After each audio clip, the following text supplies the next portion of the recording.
Juvenis. Supreme, before I react to the issues you have raised, there must be a country. There must be a Nigeria before we talk about working together. All of us must know that the existence of Nigeria is key. The existence of Nigeria is key.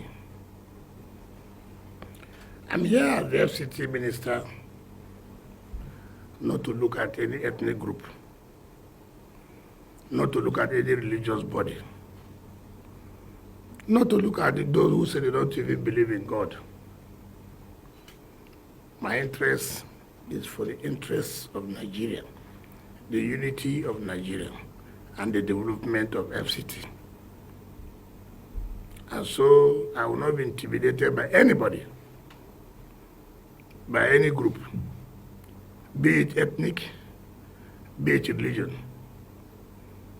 So nobody should be afraid that, oh, people have said, I'm not worried, I don't even hear, I don't even care.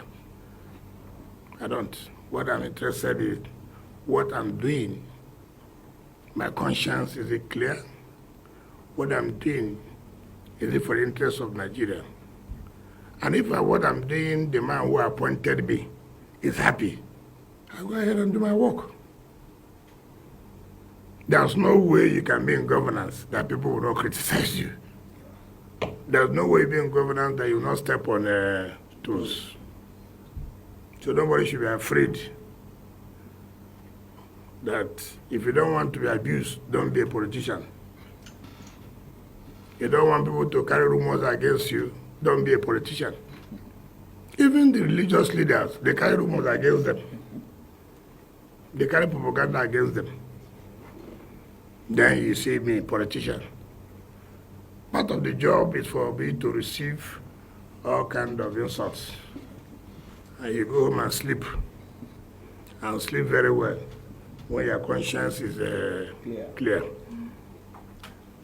The National Mosque Management Committee, led by the chairman, Tinubu, was there with his team.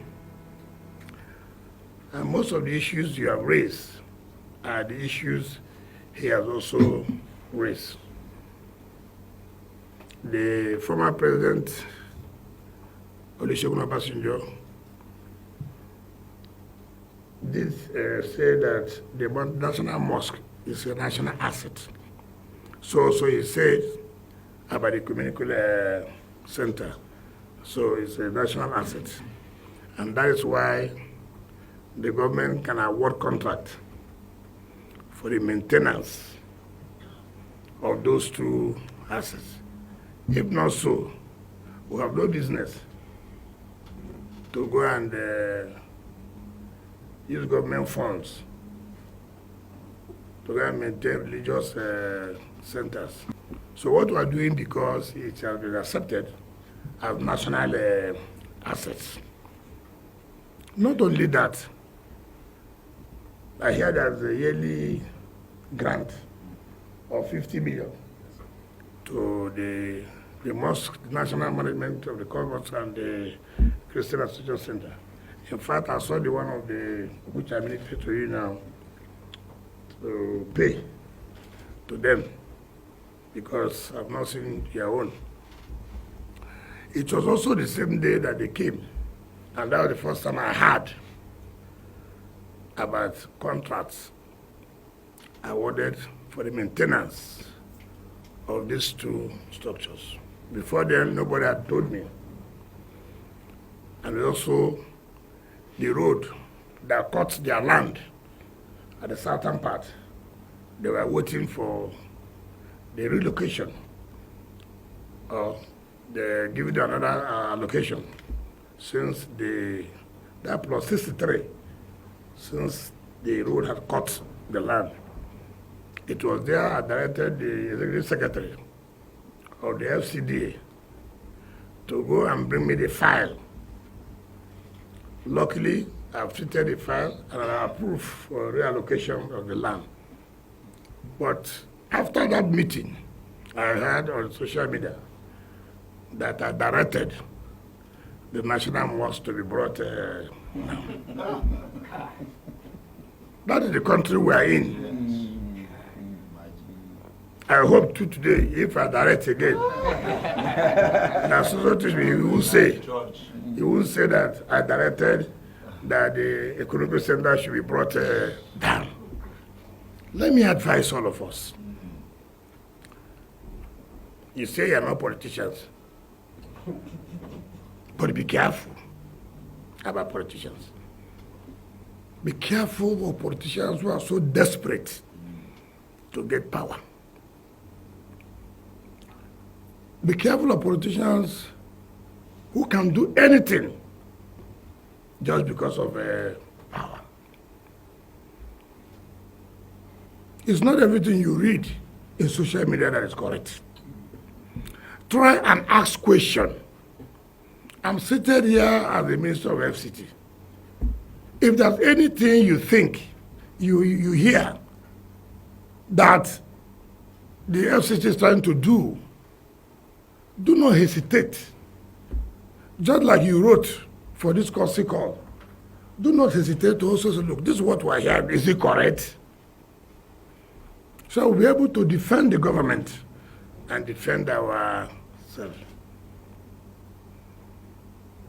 There are those who could not face us in the political field. What they will do is to roll back to you people, the religious leaders, and say, do you know this man? He hates you people. If he doesn't hate you, would you not have done this? Would you not have done that? And you fall into the trap. Pray for the leadership of the country. When once a leader has emerged, whether you like it or not, a leader has emerged. If God didn't want it so, the leader would not have emerged. That's why when people die, you say that's how it suits God. It's not true. So when a leader has emerged, live your own personal view. Live your personal view. Pray for him. Because if he fails, the country has failed. At the end of the who will suffer? This about you are not happy with his face. No. Pray for him so he can succeed. When he succeeds, the country will succeed. So I have to say this, particularly you, the religious leaders, to know that your position is too important, very important. When you climb in the pulpit, what you say matters a lot. But once you climb there, you are talking to about 300 people, 1,000 persons, 2,000 persons. You are highly respected. So we must be careful in the kind of preachings, in the kind of things we tell our people that even not true. Not even true. Sometimes when I go to church, I see what people are preaching, I shake my head. I have to come, where do we get this fact from? Where do we get this story from? And I'm seated here as a senior government, and I know this thing does not exist. And you are clambering the pulpit and you are saying it. It's not fair. Every religious leader must be sure that whatever you say, the congregation, they listen to you.